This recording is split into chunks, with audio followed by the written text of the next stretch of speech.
लालू और नीतीश से पूरा बिहार की जनता त्रस्त है और बीजेपी यहाँ पे बैसाखी पे है।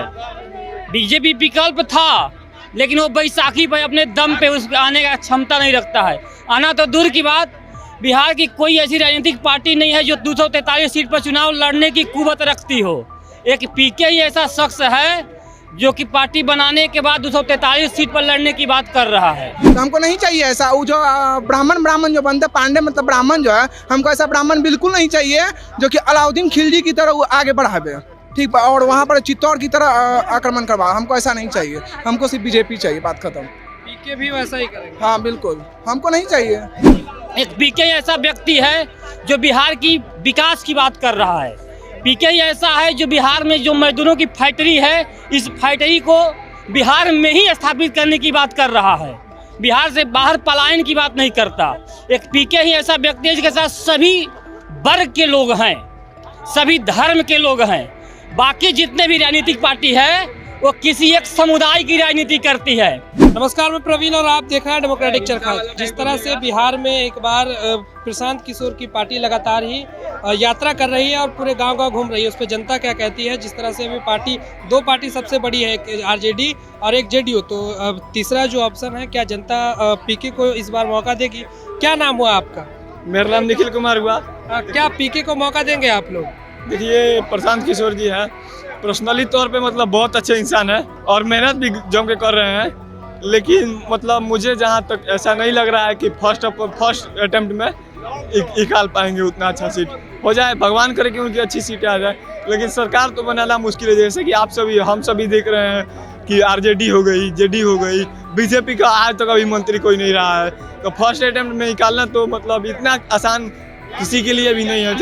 जब तक नीतीश कुमार है उनके पास, देखिए होता है ना कि अगर हमारा अपोजिशन कमजोर हो तो हम आसानी से हरा सकते हैं, लेकिन मतलब मजबूत अपोजिशन को हराने के लिए मतलब ज़्यादा मेहनत करना पड़ता है और टाइम भी लगता है।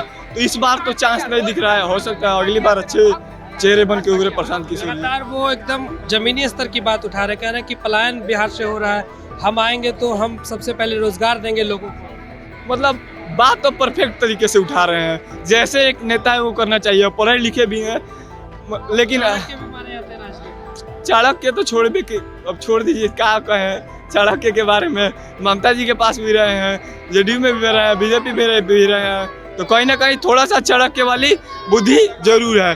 और जो बात उठा रहे हैं वो एकदम स्टेप बाय स्टेप अच्छे तरीके से रख रहे हैं और एकदम बढ़िया बात उठा रहे हैं। लेकिन 100% पलायन कोई भी पार्टी नहीं रोक सकती। अगर हो सकता है कि आए तो पलायन कुछ कम कर सकते हैं। भैया क्या नाम हुआ?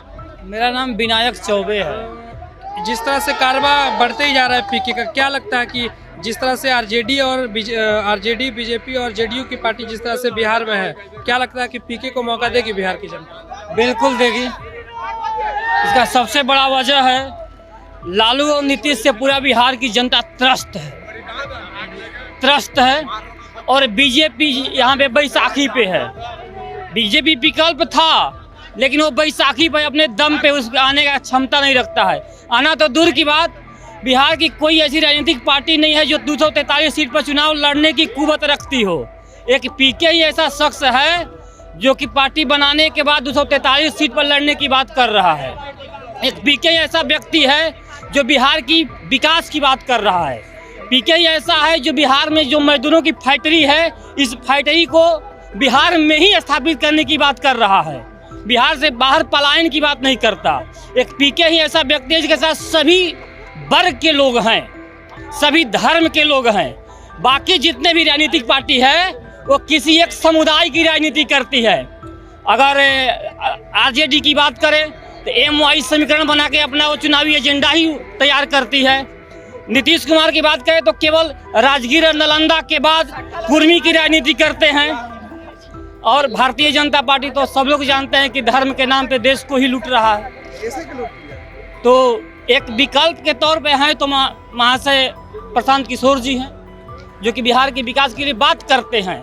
आने के बाद क्या करेंगे वो तो बिहार की जनता ही जानेगी, लेकिन अभी तो वही है जो विकल्प के तौर पे दिख रहे हैं। बाकी किसी के पास हम देना बिल्कुल चाहिए। सबको दिया, 3 पीढ़ी दिया, पूरा परिवार को दिया, तो कम से कम एक बार भी तो दे दो भैया इस व्यक्ति को, इसको भी देख लो। बीजेपी को भी पूर्ण बहुमत दिया जाए। क्या क्या पीके को मौका देंगे? नहीं, ओनली बीजेपी। जब आए थे तो राजनीतिक पार्टी लेके आए थे, लोहिया जी जब आए थे हमारा पूरा पूर्वज से बीजेपी है, तब यही खासियत है। आए तो पूरा कांग्रेस का सफाया कर दिए ना जी। बहुत मुसलमान को टिकट दे रहा, वही चलते नहीं चाहिए हमको। मुसलमान को टिकट दे रहे हैं? हाँ, नहीं चाहिए। दे रहा है करीब 60 को के आसपास दे रहा, 60 या 65 के आसपास। 75 को देखिए। उससे क्या समस्या है? तो हमको नहीं चाहिए ऐसा। वो जो ब्राह्मण जो बनते पांडे मतलब ब्राह्मण जो है, हमको ऐसा ब्राह्मण बिल्कुल नहीं चाहिए जो कि अलाउद्दीन खिलजी की तरह वो आगे बढ़ावे, ठीक, और वहाँ पर चित्तौड़ की तरह आक्रमण करवा। हमको ऐसा नहीं चाहिए, हमको सिर्फ बीजेपी चाहिए, बात खत्म। पीके भी वैसा ही करेंगे? हाँ बिल्कुल, हमको नहीं चाहिए। पीके चाहिए नहीं। क्या कहेंगे, मौका देंगे पीके को इस बार? मौका तो बिहार को जनता देवे करेगा, जन स्वराज को, ऐसा बात थोड़ा कि नहीं देगा। ये जरूरी है कि खाली हिंदुओं को टिकट मिलेगा, मुसलमान को टिकट नहीं मिलेगा।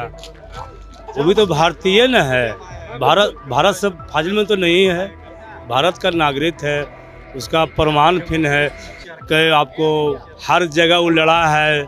ऐसा बात थोड़ी खाली हिंदुओं लड़ा है, आज़ादी के समय मरक कटा है, मुसलमानों मरक कटा है, तो उसका फिर अधिकार है भारत में लड़ने का। लड़ ही नहीं रहा है। साबुद्दीन जी को लड़ा, मुसलमान थे ना जी, वो भी टिकट लड़ते थे। आपका ये क्या बोलता है बीजेपी में, क्या इनका कहता है, बीजेपी है ना, जवा खान हो गया, ये सब लड़ा। ये भारत में पीके जिस तरह से गरीबों की बात कर रहे हैं, पलायन की बात कर रहे हैं, मौका देंगे आप लोग? हाँ, मौका तो मिलेगा, मिलना चाहिए उनको, पीके को, कि कम से कम नया पार्टी है, नया विकास का राह पर लेकर चलना चाहते हैं। तो बिहार का जनता से मैं निवेदन करता हूँ कि जन स्वराज को आगे बढ़ाइए, बिहार में विकास लाइए। पीके को मौका देंगे आप लोग? जी बिल्कुल, पीके को मौका देना चाहिए।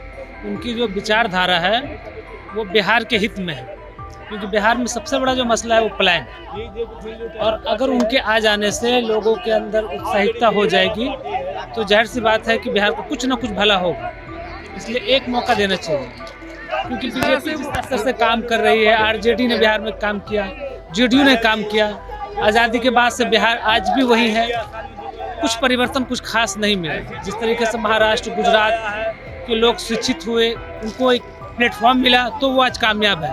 तो अगर बिहार को भी इसी तरीके से प्लेटफॉर्म मिलेगा तो यहाँ के युवाओं में भी वो ताकत है कि वो कुछ कर जाएंगे, और बिहार को उस जो नीचे स्तर का बिहार की राजनीतिक है उसको ऊपर लेके जाएंगे। जिस तरह से पीके कह रहे हैं कि बिहार को युवाओं के लिए हम फैक्ट्री लगवाएंगे, क्या वो फैक्ट्री लगवा पाएंगे, खरे उतर पाएंगे? क्योंकि जिस तरह से फैक्ट्री इतना भी आसान नहीं है, क्योंकि बिहार में माफिया राज है।